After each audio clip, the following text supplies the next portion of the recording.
Hi, everyone. Thank you so much for joining us in the final hours.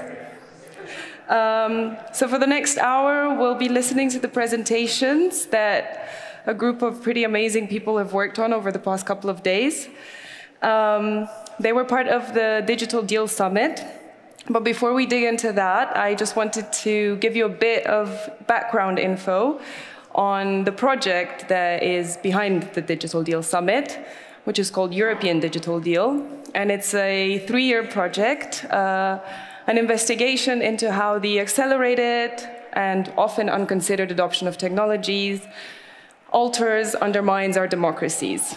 And there's 13 of us, 13 cultural organizations from around Europe. Some of us are here, wait, that are in this together. And over the next couple of years, we'll be organizing residencies, 12 residencies for artists, but also a lot of educational activities for young people, as well as capacity building programs for artists, conferences and exhibitions. Throughout these events and these activities, we'll keep asking one great question: how do new technologies affect and influence the way we live, the way we organize our societies? And we've kind of tried to already break it down into 3 main points of focus. One is, how do technologies change the way the media works, the media landscape altogether? How do new technologies change the way we interact and our relationship with public administration? And also, a slightly more actionable point, how can we develop technologies that are fairer, more inclusive, more sustainable in the future? And because these are quite like heavy tasks that we've set ourselves, each of the organizations part of the project have gathered around them a group of experts. We each have 4 or 5 experts with relevant expertise to the topics of the residencies that we're planning, but also just relevant in general for what we're trying to do here. Now, from each of these groups that we each have around us, we've chosen one person per group and invited them here to join us for the Digital Deal Summit that went on from Thursday onwards.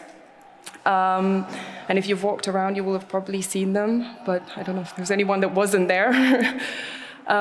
So for 2 days, they were hard at work trying to not find solutions, but come up with more questions. The whole idea was that these questions are going to guide both us, the partners in the project, in what we're trying to do with our programs, but also the artists in responding to an open call that we're going to have, we're going to launch at the end of this month. So we gave them a brief. We gave each working group a brief. They had the task of coming up with 5 questions around the topic of their working group. The first working group worked on fake or true and tackling disinformation through citizen participation and artists engaging more meaningfully with journalism. The second group worked on digital rights and climate justice. The third group worked on digital inclusion and web accessibility in Europe and beyond, perhaps. And the fourth group worked on open government data and citizen participation. And as I said, they each came up with 5 questions, and over the next few minutes, we're going to listen to what they came up with. And the first group, the representative of the first group, Warren, would you like to join me all? Or Kasia? Anyone?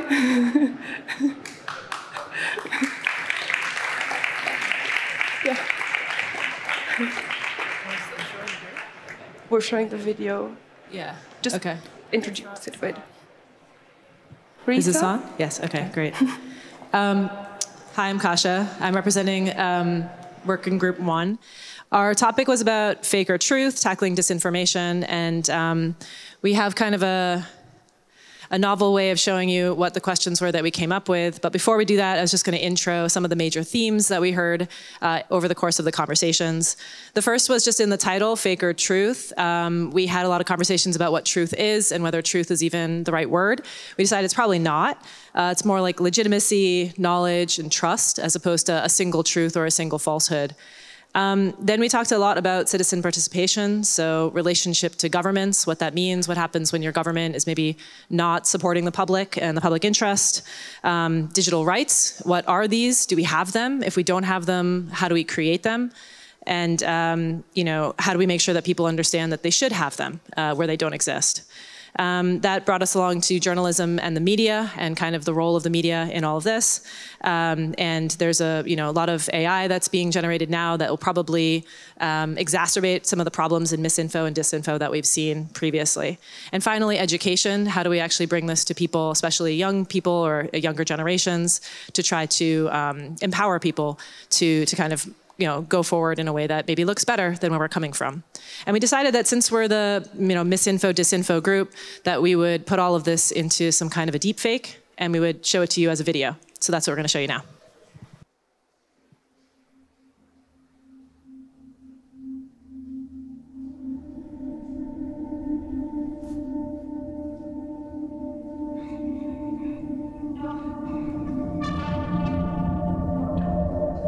Question 1. How can we reduce cynicism and disbelief in media and institutions in order to rebuild the democratic process? The background for this question involves the role of cynicism in the erosion of public trust, which makes it increasingly difficult for individuals to discern credible sources from unreliable ones. Cynicism makes individuals more susceptible to believing and sharing conspiratorial content. Moreover, cynicism can discourage people from engaging with the news altogether, leading to a less informed and less engaged citizenry. Question 2. How do we empower young people to claim their digital rights through education on disinformation and media literacy? This question is rooted in our belief that data is a valuable raw material. Unfortunately, many communities, including young people, are not well informed about navigating our place in the data ecosystem. In order for young people to claim their digital rights, they need to first know what they are. Question 3. How might we interrogate powerful open technologies and infrastructures that are likely to be weaponized to create and spread disinformation? Recent developments in open-source generative AI hold the potential to reshape the information landscape beyond the misinformation and disinformation we have already experienced. We are poised to encounter synthetic media on an unprecedented scale, posing a threat to democracy, public safety, and public trust. How might we respond to, or even leverage these technologies to provide pathways to transparency and trust? Question 4. What new types of structures are needed for communities to claim their participation in digital decision-making? Society is not a stakeholder in decision-making about digitalization. There is a lack of representation in the public sphere concerning digital rights. At the same time, the oligopolistic placement of big tech in the market results in the extreme concentration of power. The challenge is global. It cannot be answered individually. What types of community structures can be useful in order to claim universal digital rights? Question 5. How might new languages enable diverse communities to engage with our global digital ecosystem? Within the evolving digital sphere, it is easy to get left behind. Lack of understanding creates lack of engagement. Lack of engagement creates gaps in representation, further pushing many diverse groups out of the conversation. Is an absolute, singular truth held by someone or something, which can be problematic as truth can be subjective and evolving. On the other hand, who do we trust? Subjective and evolving. On the other hand, citizens perspective make informed decisions. Ultimately, trust information is critical role.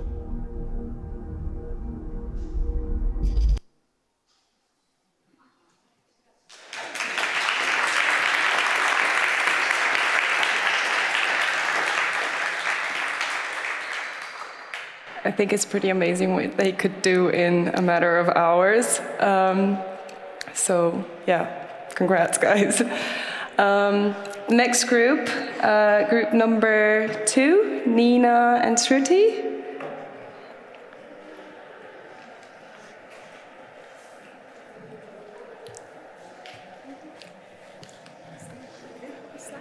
I'm clicking them. Do you want to click them? That's maybe better. Hi, everybody. My name is Shruti. I'm here from the working group number 2, and we focused on digital rights and climate justice. The big question that we were thinking about is what is enough? In the midst of a climate crisis, with overconsumption, extraction, efficiency, optimization, we're moving fast and breaking things, all in the name of progress. How do we know when to stop?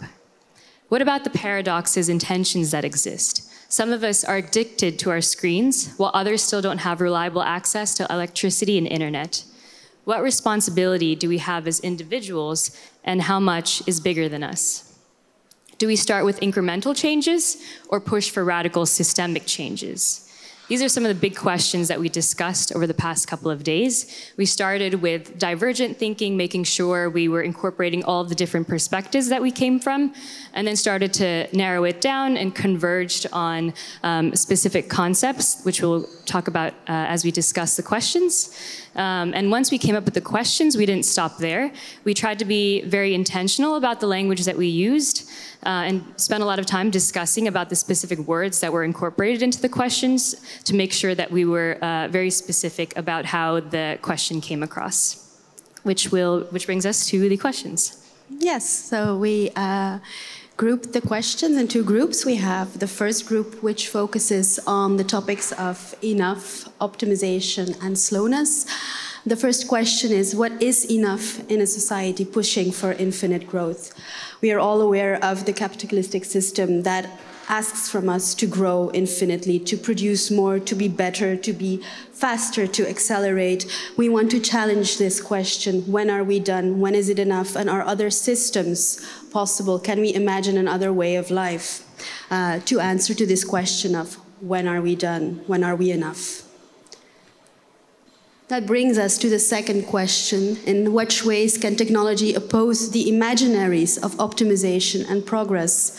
Because this idea of always being better, faster, and more, it is an illusion. We are living in this illusion. We are trying to aspire to go in this system of more and more efficient. And what if we scale back? What if we take back a step? Is this possible? Could we be better if we go slower?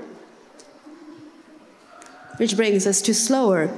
Can technology build a narrative for a fair and sustainable pace of living? We don't all have the same access. We don't all have the same rights. We need more equity.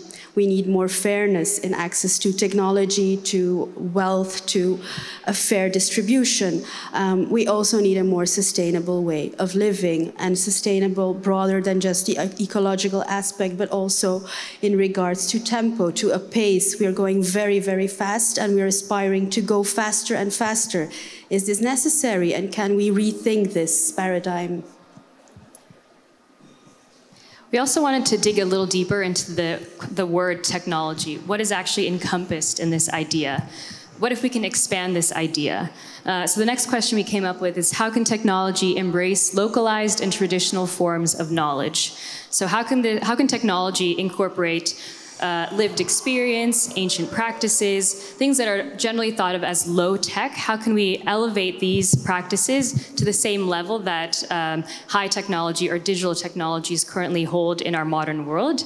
At the same time, how can we make sure that technology is localized? This means incorporating data, language, and the cultures of its context instead of it being separate from the technology.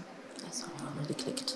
Oh yeah, and then on a more optimistic note, our last question, which technological infrastructures can help people build, restore, and maintain relationships to the planet and to each other? How can we use technology to bring us together instead of dividing us? How can we use it to engage consciously with our environment, which includes other people, humans and non-human actors? How can we realize a more equitable, sustainable future integrating technology? We are very much looking forward to the proposals that these questions will bring. We are very curious to see what process it will start. We were wondering if anyone had any questions, if that is allowed. And if not, we'll just have a little drink afterwards. Any questions? We're super clear. Yes. So, of course. Hi. Hi. I'm doing technology. And over the past 5-6 years, I've heard this notion over and over again of, especially in Europe, actually. In the US, not at all. In China, not at all. In Africa, I heard the exact opposite, which was, oh, we need to slow down progress. We need to, find a better pace and things like that. Why do you think that here in Europe, people seem to want to have slow technology? Last time we had that was medieval times, and I don't want to make a statement of it's good or bad. It's just the last time we had this strong slowdown of technology, we call that the Dark Ages now, and some people say it was an age that was wonderful for arts and not wonderful at all for science and a lot of people. But I'm curious about what you think about this specific thing. Like, No, do you think we should slow down, or should we speed up, or both? I like your question, and I get why you asked the question, and it feels very logical. I think that we see that what we are doing right now, it's just not working for many people. We are exploiting labor, we are extracting the earth at a tempo that is not feasible to keep up, and certainly not to accelerate. And we are questioning, like, is this push for acceleration, is this the best way to go about it? So it's more of a question like, can we balance it more? Can we go slower? Can technology help us go slower instead of always faster? Because if the technology goes slower, faster, and it's more efficient, where does that leave us as humans? Like, what is our role if everything is being taken care of? What's our purpose? What for?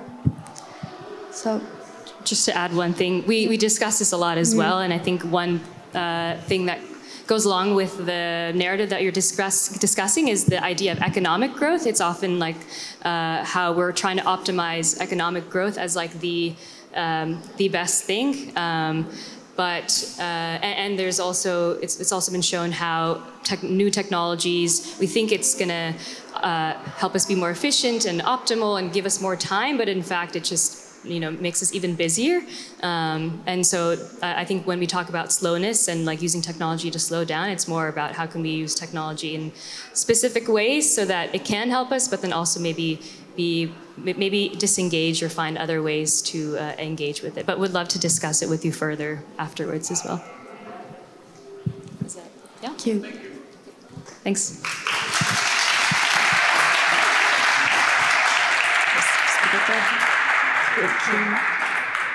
Thank you, Nina and Shruti. It's time for group number 3, Elena.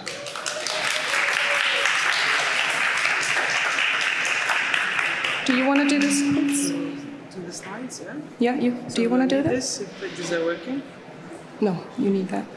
Do you want to do them, or I can do it? That way. All right, so hi everyone. In group 3, our topic was digital inclusion and web accessibility in Europe. And we started off with the definition by the United Nations of digital inclusion, which is defined as equitable, meaningful, and safe access to use, lead, and design of digital technologies, services, and associated opportunities for everyone, everywhere. So we kind of brainstormed what this would mean, and I will briefly guide you through our process as how we got actually to the 5 questions. Apart from starting off with the topic and the definition, these two slides should be like first this one and then this is just a short description of our tasks. So we had to look into who is when we talk about inclusion/exclusion and accessibility, who is represented, who is addressed, whose perspective shapes technologies, who has access to it, and so on. We finally came up with questions, not recommendations, but questions that go even deeper into this issue, I would say. So we started with the topic, but we also, so it was like we all brought each professional field, and we came from diverse fields, all of us, as is the case with all the other groups. We used the wheel of power, not for the task itself, but basically to identify ourselves based on these categories. So we actually got to meet the persons at the table, like the people at the table. What is their background? How they grew up? What impacted their life and who they are, and how they came to become what they are now. So this was a really, really nice personal touch by our moderator. And then we kind of combined the personal with the professional, which was wonderful throughout the process. The whole process went in cycles. Somehow we were going circular, but also going back and forth from questions to challenges to statements. And this is how we basically refined our 5 questions. So we started from the question, if digital inclusion is the goal, what needs to change in the next 5 years, 5 to 10 years? We were actually referring to Horizon 2030. And we identified 5 challenges. So this was part of the process. So we would group them, then create challenge statements out of the challenges, and then go from the challenge statements into research questions. Like there were more stages, but I don't want to go into all of them, but just for you to get the idea how we worked. And these are the final questions that we came up with. The thing with these questions is that we were divided into 2 groups. So each group had to write 5 questions. And then we actually, you see the green stickers. So we voted. Each of us voted on which question is better. For most of them, we had a consensus, and I think it was the second question that we put them together. We didn't exclude the other one, but kind of mashed them up, and it worked even better than each individual question. So yeah, you cannot really read it good here. So yeah, here are our questions. The first one is, can digital inclusion and digital rights be reframed as universal human rights, and in what ways? The second question is, if corruption and incompetence serve the mechanisms of power, how can we expose the meta-narratives to regain control of consensual reality? The third question, how can we design digital technologies for all, considering language and cosmovision, to achieve functional intersectionality and letting marginalized perspectives inform the dominant ones? And I think this is the 5th one, or 4th? Yeah. How can we convince policymakers to prioritize inclusion in their regulation of digital technologies? And yeah, the final one, how can critical digital literacy initiatives be co-designed and implemented to engage everyone, everywhere? So these were the questions. As I said in the beginning, we worked in cycles. So the last slide is going to be, again, not the end, but the beginning, because this was the leitmotif of our whole process. So nothing about us without us. Thank you. Thank you.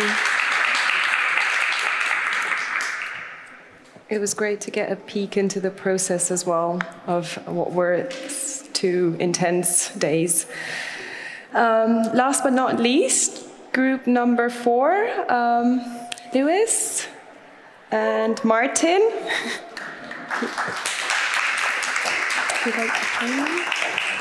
Would you like to do the slides yourself, or that might be easier. Yeah. Just here. Is it easier? Martin, are you okay with the slides? I'll say next. All right. My name is Lewis. I'm joined by Martin, and we'll just talk through a bit of the process. It's that classic thing with the last thing putting you before drinks, so we'll keep it short.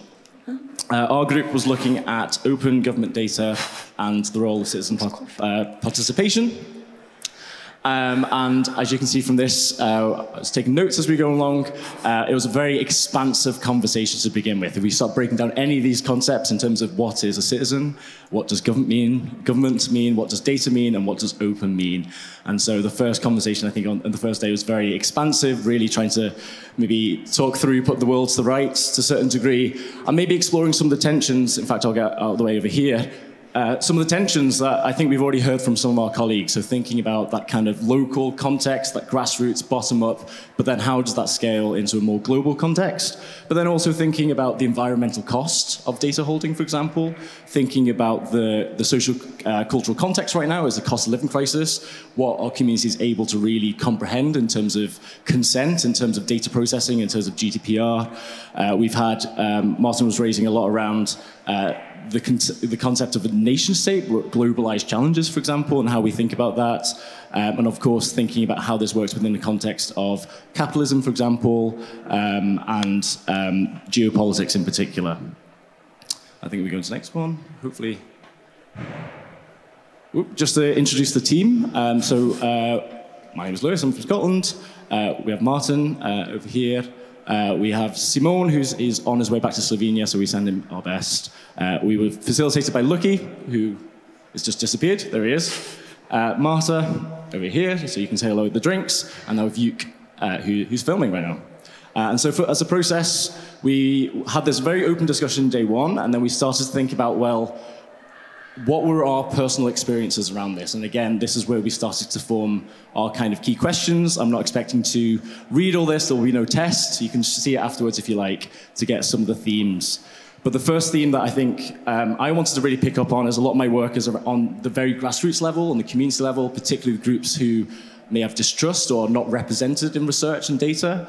And so I had a question around, well, how can trust scale? You know, we work on a level of relationships, of networks, on smaller level, but there's always a constant tension about how we grow that in a way that's not top-down, that isn't centralized, that doesn't lose that local context and that richness, which is really important, especially if we're thinking about whose knowledge, whose data matters, who can use that data. Is it truly the case that just because you can download your data, it doesn't mean you understand what you can do with it. And so how do we really challenge that? And so the first question, the one that I posed within our group, is in thinking about open government data and citizen participation, is how can we build trust going from the local to the global? I'll hand over to Martin. Thank you so much. And in this vein of trying to look and go from the local to the global, we also looked at what are really the actors that we might often forget. So we talked about, of course, the citizens, governments, local, both as on a kind of national and international global level. But we also looked at private sector, academia, think tanks as actors. And then we kind of also tried to include a different perspective that goes a little bit beyond just human actors and chose the concept of the planetary and kind of try to look at how we can, in some ways, create a planetary perspective when talking about this relationship. And then we thought we had a lot of discussion is, So we are addressing these research questions to artists, and how can we in some ways mobilize what artists are really good at, and among other things artists are really good at, not just to describing the world as it is, but also to think of the world as it can be. And so we came up with the second question, that was, how can we unleash the potential of human as well as non-human planetary actors? So moving on, we've got a story that Marta shared from her hometown of Valencia, I believe it was, Galicia. And you can see the little cow over here, and it was about how communities know in these rural communities, I also work in a rural community in Scotland, they know that the lake and the water sources are polluted because the cows won't drink from the lake. And I thought that was a really powerful analogy around, we had a discussion around, well, what's the role of language? What's the role of things like the digital divide? And think about, well, who owns that expertise and how can that scale and how can we build communities around that? In particular, Marta was particularly interested to make sure that it's democratic and making perhaps the observation that most spaces that are digitally orientated are private. They're for profit, and actually community building is beyond a profit-driven, and perhaps shouldn't be a profit-driven affair. So the next question that Marta raised was, how can we create non-commercial digital public spaces for community building and growth? Fourth, from my colleague Luke, is thinking a little bit about the role of AI. So AI has been mentioned by colleagues in the other teams as well. Of course, we can't get away from it as much as we try. And I think one of the things that was really recognized was, again, thinking about voices that aren't necessarily heard or minoritized or not represented. AI can have the tendency of converging people's experiences. We think like losing that context that we've discussed beforehand. And actually, when we talk about data, especially government data, we think about it in terms of efficiency, but actually, Martin raised the point that actually democracies don't have to, shouldn't be efficient. They should be slow, deliberative processes that allow change and allow different voices in. And I think AI potentially has the possibility to think about, not just thinking about converging what we already know and what we already like and what we already think, but actually being able to open up different new ideas and new ways of thinking, not being efficient, but being really focusing on that creativity. And so that fourth question of ours is how could AI diversify citizen conversations? So not just collecting that data, but really opening new ways of thinking. And so in the last kind of our considerations, which was always kind of a thread throughout all of our conversations, is that we really liked it to look at one of the main challenges that describe all these different relationships that we talked about.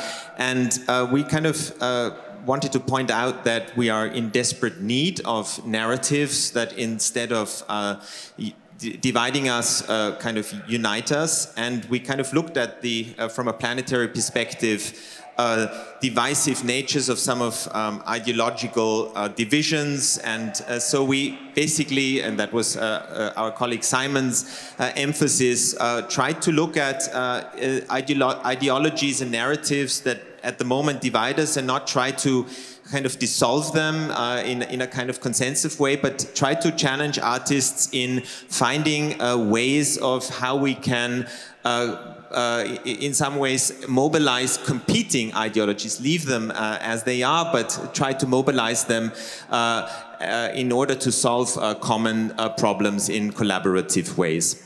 So these were our 5 research questions that we are posing to artists. For us, it was a very, very broad discussion. We really tried to look at it from a global as well as local perspectives, and we are really very excited if some of our questions make it to the artists, what kind of projects result from that, and we are happy to continue the conversation over drinks.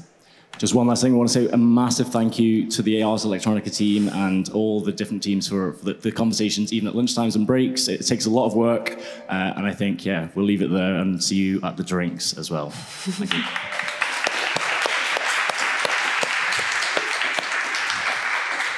No, thank you all for being here with us. We're really honored to have you, and feel really, really lucky to have spent the past couple of days with you. and listened into all of the amazing conversations that went on. I wish we had more time for this, but we do have more time now. If anyone has any questions, I think our experts would be happy to answer. If not, just... No? If not, we can just call it a day and have ourselves a glass of something, because it's really hot in here. Right, thank you.